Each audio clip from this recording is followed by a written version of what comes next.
Since Repair Clinic encourages you to perform this repair safely, a warning icon will appear when you should use caution. Many top-load washer repairs require gaining access to the inside of the cabinet at either the top or the bottom. Before you attempt this, be sure to unplug the appliance first. To gain access to the top of the cabinet, you need to release the main top. First, use tape to secure the washer lid.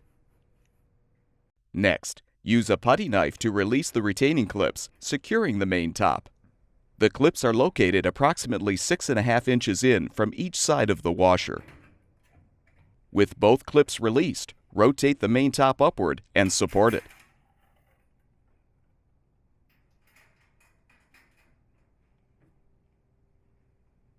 When the repair is complete, remove the support, rotate the main top back down, and snap it into place.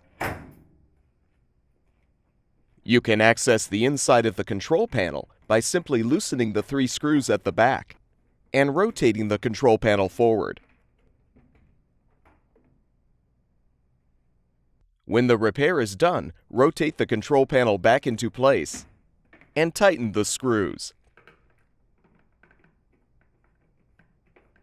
To access the bottom of the cabinet, first turn off the hot and cold water supply valves and remove the hoses from the water inlet valve. Be prepared for some water to spill out. Make sure the drain hose is detached from the standpipe or laundry tub and the washer lid is secured with tape.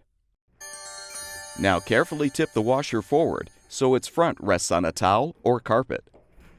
This will allow you to access the components near the bottom of the cabinet. When the repair is complete, carefully lift the washer to its upright position.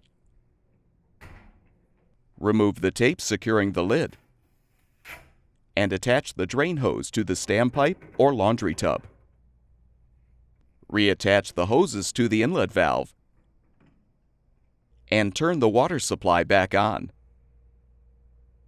You're now ready to plug the appliance back in.